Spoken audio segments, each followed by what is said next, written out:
नमस्कार दोस्तों, आज हम बात करेंगे कंप्लेंट टू मजिस्ट्रेट के बारे में, जो कि चैप्टर 15 क्रिमिनल प्रोसीजर कोड के अंदर दे रखा है। इसके अंदर सेक्शन 200, 201, 202 और 203 आता है।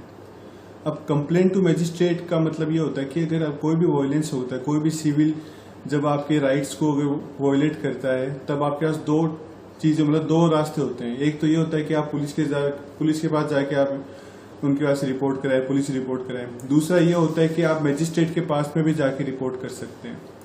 अब सीआरपीसी के अंदर कंप्लेंट दे रखी है सेक्शन 2 सब क्लोज डी के अंदर। इसके अंदर इसकी डेफिनेशन दे रखी है। कंप्लेंट का मतलब क्या होता है कि किसी के ऊपर एलिगेशन लगाना, चाहे वो ओरली हो चाहे वो रिटर्न हो। और ये होता है मतलब इसके अंदर सीआरपीसी के अंदर मेजरली ये दे रखा है कि डेफिनेशन के अंदर कि जो कंप्लेंट है वो मजिस्ट्रेट के सामने होनी चाहिए और इसके अंदर पुलिस रिपोर्ट इंक्लूड नहीं होनी चाहिए। अब यार आप लोग कहोगे कि पुलिस रिपोर्ट भी तो कंप्लेंट ही होती है। कंप्लेंट की डेफिनेशन सीआरपीसी के अंदर अलग है, पुलिस वाले के अंदर अलग है। मतलब एक नॉर्मल डेफिनेशन अलग होती है, जो एक्ट के अनुसार जो डेफिनेशन होती है वो अलग होती है। अब गाइस, अगर कोई आदमी कंप्लेंट दर्ज कराता है मजिस्ट्रेट के अंदर, तो मजिस्ट्रेट उससे सबसे पहले उसे एग्जामिन करता है। क्योंकि जब आप पुलिस के अंदर कोई कंप्लेंट दर्ज कराते हैं तो पुलिस को पता होता है कि जो कंप्लेंट कराने वाला है उसका पुलिस उनके पास रिकॉर्ड होता है सभी चीजों का, कि वो कितना, उसका कैरेक्टर कैसा है, मतलब वो पहले वो क्रिमिनल है कि अब उसका कैरेक्टर सही नहीं है, तो उनके पास सारा रिकॉर्ड होता है। लेकिन मजिस्ट्रेट के पास ऐसा कुछ भी नहीं होता। तो मजिस्ट्रेट क्या करती है, पहले एग्जामिन करती है। सेक्शन 200 भी यही बताता है कि जो भी कंप्लेनेंट होता है उसका और विटनेस होता है, उनका एग्जामिनेशन पहले मजिस्ट्रेट करता है। अब मजिस्ट्रेट क्यों करता है ये सब चीज, यही होता है क्योंकि मजिस्ट्रेट के पास रिकॉर्ड नहीं होता। तो मजिस्ट्रेट किसी को भी मतलब ऐसे परेशान नहीं कर सकता कि आप आओ, इसने केस दर्ज करा दिया तो आपको आना पड़ेगा, ऐसा नहीं होता। पहले कंप्लेनेंट और विटनेस का एग्जामिनेशन होता है कि वो सही कैरेक्टर के हैं या फिर उन्होंने जो कहा है वो सही है या नहीं, ये पहले होता है। अब यार कुछ केसेस के अंदर ये एग्जामिनेशन जरूरी भी नहीं होता।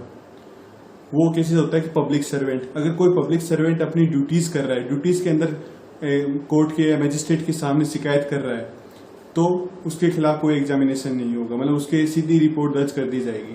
दूसरा होता है कोर्ट। यार कोर्ट से अगर कोई केसेस मजिस्ट्रेट के अंदर आया है, कोर्ट या फिर कोर्ट जो शिकायत करता है मजिस्ट्रेट को, तो ऑफकोर्स कोर्ट के खिलाफ उनको कोई भी एग्जामिनेशन करना नहीं होता, तो वो कोर्ट का भी मान लेते हैं। तीसरा होता है मजिस्ट्रेट। अगर सेक्शन 192 के अकॉर्डिंग अगर कोई दूसरा मजिस्ट्रेट शिकायत करता है मजिस्ट्रेट के अंदर, कंप्लेंट करता है, तो उसका भी कोई एग्जामिनेशन होता है। तो हमने क्या सीखा कि इसके अंदर 3 एक्सेप्शन है। पहला एक्सेप्शन ये है कि कोई पब्लिक सर्वेंट हो जो अपनी ड्यूटीज कर रहा हो, तब कोई एग्जामिनेशन नहीं होगा। दूसरा ये कि अगर कोई कोर्ट से शिकायत आई हो तब कोई एग्जामिनेशन होता है। तीसरा होता है सेक्शन 192 के अकॉर्डिंग अगर कोई दूसरा मजिस्ट्रेट उसके अंदर शिकायत कर रहा है मजिस्ट्रेट के अंदर, तो कोई भी एग्जामिनेशन नहीं होगा। तो ये हमने पढ़ा सेक्शन 200। तो सेक्शन आज हम करेंगे 201। तो 201 के अंदर अगर हम बात करें 201, 202, 203 आज सब हम कंप्लीट कर लेंगे इसको, चैप्टर 15 को। तो 201 के अंदर ये होता है कि अगर कोर्ट के अंदर कोग्निजेंस को अगर नॉलेज पड़ता है कि जो मेरे पास जो केस आया है उसकी मैं उसके लिए कॉम्पिटेंट ही नहीं हूँ, मतलब उसको सोल्व कर ही नहीं सकता, मेरे जुडिशन के अंदर ही नहीं है। मतलब जुडिशन एक अलग टर्म हो जाता है, लेकिन अगर को कॉम्पिटेंट ही नहीं, वो ऐसे मतलब दे ही नहीं सकता, उसके ऊपर वो ट्रायल कर ही नहीं सकता ऐसे केसेस की, तो वो क्या करता है, अगर कंप्लेंट रिटर्न आई है तो वो क्या करेगा, रिटर्न के अंदर उसको एंडोर्स करेगा। अब एंडोर्समेंट का अगर हम देखें नहीं में, तो हम जब निजी जिंदगी की जब बात करते हैं, जब सामान्य जीवन के बारे में, तो एंडोर्समेंट का मतलब हम देखते हैं एडवर्टीजमेंट के बारे में बात करते हैं। अगर कोई प्रोडक्ट एंडोर्स करता है, जैसे आजकल सभी यूट्यूबर्स मामाअर्थ या फिर वो प्रोडक्ट एंडोर्स करते हैं ना, उसी तरीके से। लेकिन लीगल भाषा में या फिर सामान्य भाषा में एंडोर्समेंट का मतलब होता है उस चीज के बारे में लिखना, उस चीज के बारे में बताना। तो अगर रिटर्न के अंदर कंप्लेंट आई है, जो कंप्लेनेंट ने रिटर्न के अंदर फाइल किया है, तो उसको कोर्ट को, जो मजिस्ट्रेट है उसको बताना पड़ेगा, रिटर्न के अंदर लिखना होगा कि भाई क्यों मैंने इस केस को छोड़ रहा, तो रिटर्न के अंदर देना पड़ेगा। अगर वो ओरली है, जो क्लोज बी है वो ओरली के बारे में, क्लोज ए बात करता है रिटर्न के बारे में, क्लोज बी बात करता है ओरली के बारे में। तो अगर वो ओरली लिखता है, मतलब ओरली जो वो बोलता है कि मतलब ओरली का मतलब सॉरी बोलना ही होता है, लेकिन ओरली अगर हम देखें, अगर वो कंप्लेनेंट है वो ओरली शिकायत दर्ज कराता है अपनी, तो उसे ओरली बता जाएगा कि आप प्रॉपर कोर्ट के अंदर जाइए, ये केस हमारे लिए, हम इसके लिए कॉम्पिटेंट नहीं है। अब गाइस अगर हम आगे बढ़े तो हम बात करते हैं सेक्शन 202 के बारे में। ये थोड़ा सा अच्छा सेक्शन है, मतलब इम्पोर्टेंस के हिसाब से पूछा जाता है कि सेक्शन 202 बताओ सीआरपीसी का। तो सेक्शन 202 के अंदर है पोस्टपोनमेंट ऑफ इश्यू। अब यार कोई भी इश्यू है, मतलब ये जो कंप्लेनेंट का जो इश्यू है उसको पोस्टपोन भी कर सकता है मजिस्ट्रेट। क्यों कर सकता है, कब कर सकता है, ये हमें 202 के अंदर बताया।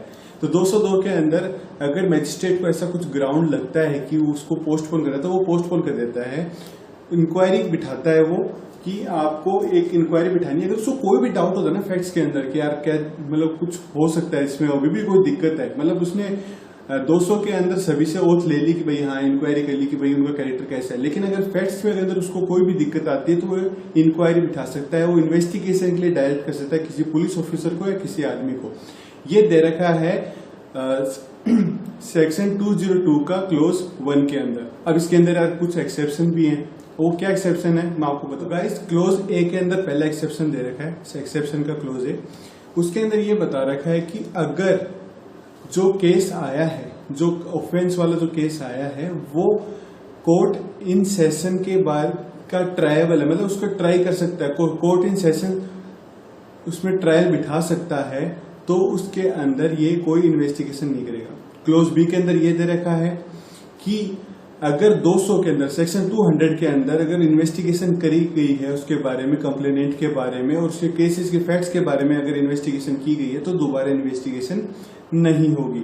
तो सेक्शन आपने हम बात करें जो क्लोज सब क्लोज ए और सब क्लोज बी, हमने इसके बारे में बता दिया कि एक्सेप्शन क्या क्या है। पहला तो ये कि अगर वो case tribal by court in session होगा, और क्लोज बी अगर सेक्शन 200 के अंदर उस ओथ ली गई है उनके बारे में, विटनेसेस है या फिर कंप्लेनेंट है, उनके और इश्यूज के बारे में इन्वेस्टिगेशन की गई है तो वापस से इन्वेस्टिगेशन नहीं। गाइस बात करते हैं सब सेक्शन 2 के बारे में। सेक्शन 202 का सब सेक्शन 2, इसके अंदर हम बात कर लेते हैं कि इसके अंदर ये दे रखा है कि अगर कोर्ट इन सेशन के बाद का ट्रायबल है, ये जो केसेस है the case is triable by court in session, then क्या होता है कि जो मैजिस्ट्रेट है वो कंप्लेनेंट को ऑर्डर देता है कि आप जितने भी विटनेसेस हैं उनको ओथ दिलाइए ताकि वो सच बोले जो भी है। ये उसका होता है सब सेक्शन 2। और सब सेक्शन 3 का यार बहुत ही अच्छा सब सेक्शन 3 है कि अगर इन्वेस्टिगेशन जब डायरेक्ट करता है सब सेक्शन 202 का सब सेक्शन 1 के बाद, सेक्शन 202 का सब सेक्शन 1 के अकॉर्डिंग अगर मैजिस्ट्रेट इन्वेस्टिगेशन डायरेक्ट करता है तो वो अगर पुलिस ऑफिसर द्वारा भी की जा सकती है और एक दूसरा ऑफिसर भी जो इसके लिए अपॉइंट किया जा सकता है। तो पुलिस ऑफिसर के पास तो यार सारे राइट्स होते हैं, लेकिन जो दूसरा जो पर्सन जिसको कहते हैं कि आप उसको अपॉइंट करते हैं इन्वेस्टिगेशन के लिए, उसके पास उस टाइम पे पुलिस ऑफिसर की सारी पावर्स रहेंगी except arrest of a person without warrant. वो सिर्फ पुलिस ऑफिसर के पास ही राइट होता है। अब बात करते हैं हम सब सेक्शन 203 के बारे में। गाइस जो सेक्शन 203 है वो इजी सेक्शन है, डिसमिसल ऑफ कंप्लेंट। अब यार सेक्शन 202 के अकॉर्डिंग उसने सारी इन्वेस्टिगेशन कर ली और उसको ऐसा लगता है कि यार कोई सफिशिएंट ग्राउंड नहीं है, मतलब कोई सफिशिएंट ग्राउंड नहीं है इस केस को आगे बढ़ाने के लिए, फालतू का केस है, फर्जीवाड़ा है, तो वो इस केस को डिसमिस कर सकता है उस ग्राउंड्स के ऊपर 202 के अकॉर्डिंग। 202 के अंदर उसको इन्वेस्टिगेशन पड़ी, लेकिन उसको ये रीजन लिखने होंगे, जो मैजिस्ट्रेट है उसको ये केसेस लिख के देने होंगे किस वजह से, किस फैक्ट्स के अनुसार, किस जो भी उसका इन्वेस्टिगेशन है, इंक्वायरी है, उसके अनुसार उसने किस बुनियाद पे ये केस को डिसमिस किया, ये लिखना बहुत ज्यादा जरूरी होता है। तो होप आपको यार ये सारी जो चैप्टर 15 हमने 200 जो हमने पार्ट 1 के अंदर की थी और 201, 202, 203 जो हमने पार्ट 2 के अंदर अभी कंप्लीट किया, आपको अच्छे से समझ में आ गया होगा। अगर आपने यहाँ तक वीडियो देखी और आपको अच्छे से समझ में आया तो आपको सिंपली इस वीडियो को लाइक करना है। अगर आपको अपने दोस्तों को इसको शेयर करना है तो आप बिल्कुल इसको शेयर कर सकते हैं और चैनल को जरूर सब्सक्राइब कर लेना ताकि मैं आके आपके लिए ऐसे अच्छे टॉपिक लाता रहूँगा। देखो यार मैं एक इस तरह से नहीं बताता आपको कि एक टीचर बताता, मैं भी एक स्टूडेंट हूँ, तो मैं आपको सिर्फ यही समझाता हूँ जैसे अपन सभी यार दोस्त बैठ के समझाते हैं ना कि एक दूसरे को कि यार बता इसके बारे में क्या है, ये क्या है, तो वो एग्जाम से पहले हम सब डिस्कस करते हैं, उसी तरह से मैं ये सब आपके साथ डिस्कस कर रहा हूँ। तो अगर आपको वीडियो अच्छी लगी तो आपको सिंपली लाइक करना है और चैनल को सब्सक्राइब करना है। वीडियो देखने के लिए बहुत बहुत धन्यवाद, और आगे भी ऐसी वीडियोस आती रहेंगी इसी टाइम पे, तो बिल्कुल वीडियो को कोई भी मिस मत करना। Thank you.